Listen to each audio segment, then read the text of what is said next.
ये कि रिया चक्रवर्ती ये चाहती हैं कि केस मुंबई ट्रांसफर हो। क्या ऐसा हो पाएगा या फिर नहीं, देखना होगा, इंतजार करना होगा। और उधर आपको बता दें कि सुशांत केस में सुशांत की मैनेजर रह चुकी श्रुति मोदी ईडी में आज अपना बयान दर्ज कर वहां से निकल चुकी हैं। और सूत्रों के मुताबिक जानकारी मिल रही है कि ईडी की पूछताछ में श्रुति ने रिया को लेकर कई खुलासे किए हैं। श्रुति मोदी ने ईडी को यह बताया है, यह जानकारी दी है कि सुशांत के सारे फैसले रिया ही लेती थी। सुशांत के पैसे से जुड़े सारे ट्रांजैक्शन भी रिया ही देख रही थी और यहां तक कि सुशांत के प्रोफेशन से जुड़े फैसले भी रिया ही करती थी। श्रुति मोदी की तरफ से यह बड़ा खुलासा किया गया है ईडी के सामने। ये सूत्रों के हवाले से बड़ी जानकारी सामने निकल कर आई है। श्रुति के मुताबिक सुशांत की जिंदगी में जब से रिया आई तब से सुशांत के सारे फैसले रिया ही लेने लगी थी। हालांकि श्रुति ने ईडी की पूछताछ में किसी भी तरह की वित्तीय लेन देन की बात से साफ इनकार किया है। सूत्रों की अगर माने तो श्रुति से आगे पूछा गया कि क्या रिया ने सुशांत की तरफ से फैसला लिया तो क्या क्या हुआ, इस पर भी श्रुति ने ईडी को जानकारी दी है। श्रुति के मुताबिक जब रिया चक्रवर्ती उनसे मिली उस दौरान वो सुशांत की बिजनेस मैनेजर थी।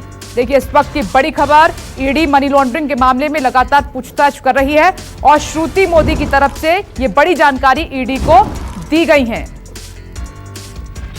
और इस खबर पर दीपक दुबे जुड़ गए हैं। दीपक, कई बड़ी जानकारी ईडी को श्रुति मोदी की तरफ से आज दी गई है।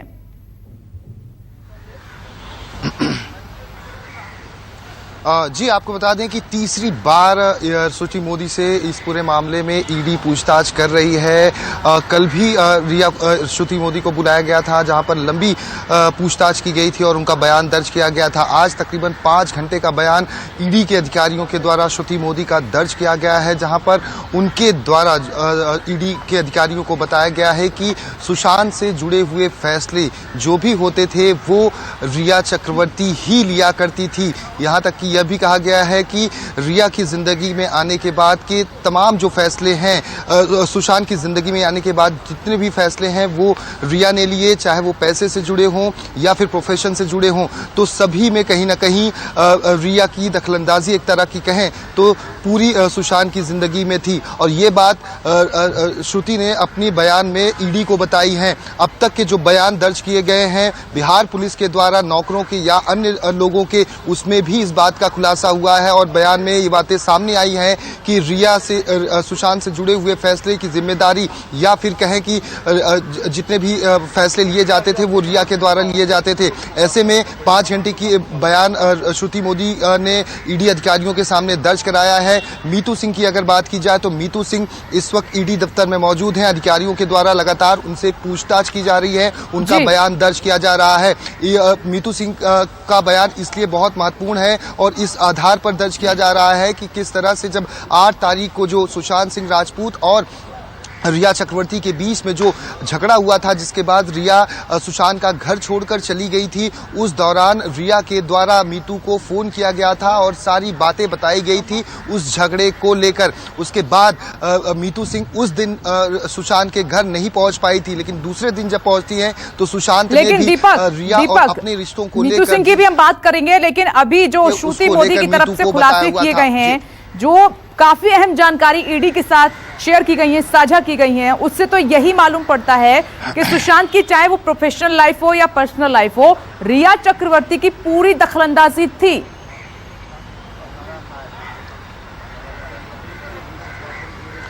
जी, ये कई लोगों के बयान में ये बातें सामने आई हैं। वहीं सुशांत के पिता के द्वारा जो एफआईआर दर्ज कराई है उसमें भी ये बातें उन्होंने ये बताई हुई हैं बिहार पुलिस को। और अब सीबीआई के द्वारा जो एफआईआर दर्ज की गई है कि किस तरह से पूरा जो कंपनी को लेकर अगर जो बातें निकलकर सामने आई कि कंपनी को टेक ओवर करने से लेकर कंपनी के तमाम जो फैसले हैं रिया या फिर शौविक लिया करते थे, या फिर सुशांत की जिंदगी में से जुड़े हुए तमाम जो फैसले, चाहे वो घर के नौकर हों या फिर अन्य स्टाफ हों, उन्हें बदलने से लेकर दूसरे स्टाफ को लाने तक के सारे फैसले जो हैं वो रिया ही किया करती थी। यहाँ तक कि जो न्यूज़ 24 से बातचीत में कई सारे नौकरों ने या अन्य लोगों ने, सुशांत से जुड़े हुए लोगों ने बताया है कि यहाँ तक कि सुशांत को कुछ भी खाने पीने की चीजें भी देनी हो तो रिया की परमिशन, रिया की इजाजत लेनी पड़ती थी। तो अब श्रुति मोदी का इस तरह का बयान ईडी अधिकारियों को दिया जाना अपने आप में ही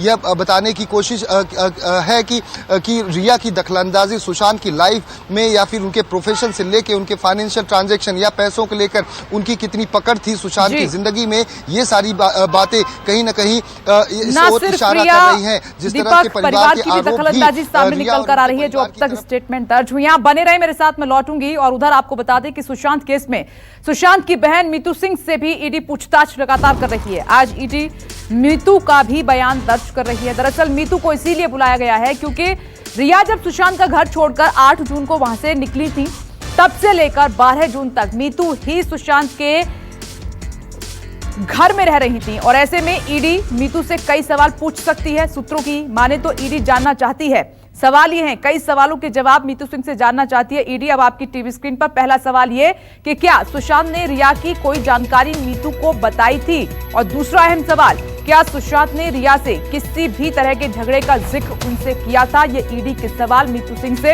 हो सकते हैं। तीसरा सवाल इसमें कि क्या सुशांत ने रिया द्वारा की जा रही ब्लैकमेलिंग की बात मीतू को कभी बताई, शेयर की? चौथा सवाल, क्या सुशांत ने पैसों की लेन देन की बात मीतू को बताई थी? और पांचवा सवाल, क्या सुशांत ने रिया या उनके परिवार को कोई बड़ी रकम या कोई बड़ा गिफ्ट या कोई प्रॉपर्टी दी थी? ये तमाम सवाल हैं जो ईडी की तरफ से मीतू सिंह से पूछे जा सकते हैं और इन सवालों का जवाब जानना बेहद जरूरी है। ईडी इन तमाम सवालों का जवाब मीतू से जानना चाहती है, इसीलिए पूछताछ हो रही है। बता दें कि मीतू सुशांत के परिवार से पहली सदस्य हैं जो अपना बयान दर्ज कराने ईडी के दफ्तर पहुंची हैं। दीपक दुबे ग्राउंड जीरो से लगातार हमारे साथ बने हुए हैं, जो पल पल की अपडेट दे रहे हैं। दीपक, कई अहम सवाल जो ईडी पूछेगी मीतू सिंह से या पूछ रही है क्योंकि वो वहां पर मौजूद हैं, और ये सवाल अपने आप में महत्वपूर्ण है। और साथ ही मीतू सिंह सुशांत सिंह के परिवार से पहली सदस्य हैं जिनसे पूछताछ हो रही है।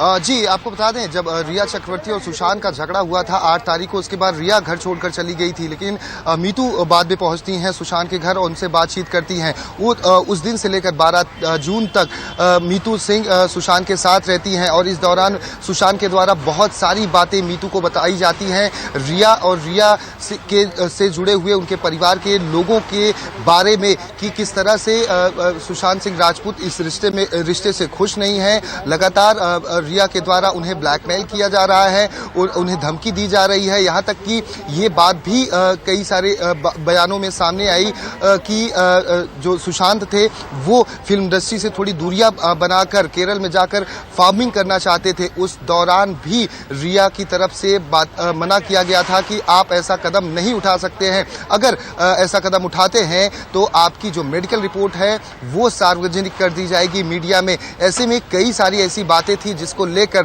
सुशांत सिंह राजपूत काफी परेशान थे और उन्होंने कई सारी बातें अपनी बहन मीतू को बताई थी, क्योंकि मीतू वो घर की पहली सदस्य हैं जो घटना स्थल पर 14 जून को पहुंची थी। वो मीतू सिंह हैं जो सुशांत और रिया से झगड़े होने के बाद पहुंची थी सुशांत से आखिरी बार बातचीत करने के लिए, जो 9 जून से लेकर ये 12 जून की घटनाक्रम है, जहां पर सुशांत ने एक तरफ फैमिली जो थी सुशांत की काफी दूर रहती थी, लेकिन बहन मुंबई में मौजूद थी, तो बहन से आखिरी कुछ दिनों में सुशांत ने बहुत सारी चीजें बताई हुई थी। इसलिए मीतू का बयान बहुत महत्वपूर्ण हो जाता है इस केस के लिए, कड़ियों को जोड़ने के लिए कि आखिरी समय में क्या कुछ बातें सुशांत के द्वारा बताई गई थी, महज रिश्तों को लेकर नहीं बल्कि फाइनेंशियल ट्रांजैक्शन को लेकर जिस तरह से आरोप लगे हैं, जिस तरह की जांच इस वक्त ईडी कर रही है। क्या सुशांत ने यह बताया था कि उसके अकाउंट में कितने पैसे हैं? क्या सुशांत ने यह बताया था कि सुशांत के पैसे का इस्तेमाल रिया या उनके परिवार के लोग जबरन या फिर उन्हें झूठ बोलकर या फिर उन्हें भरमा कर फुसला कर उनका पैसे का इस्तेमाल कर रहे हैं? तो ऐसी कई सारी बातें हैं। सवाल उठा रहा है कि ये सब सवाल ईडी की तरफ से मीतू सिंह के लिए हो सकते हैं, जिस पर जवाब जानना चाहती है ईडी। आप नजर बनाए रखिएगा, मैं लौटूंगी। नमस्कार, मैं हूं मानक गुप्ता। अगर आपको हमारा ये वीडियो पसंद आया हो तो इसे लाइक और शेयर जरूर करें, और हाँ, हमें सब्सक्राइब और फॉलो करना ना भूलें ताकि आप देश और दुनिया की कोई खबर मिस ना करें। तो जुड़े रहिए हमारे साथ और देखते रहिए न्यूज़ 24।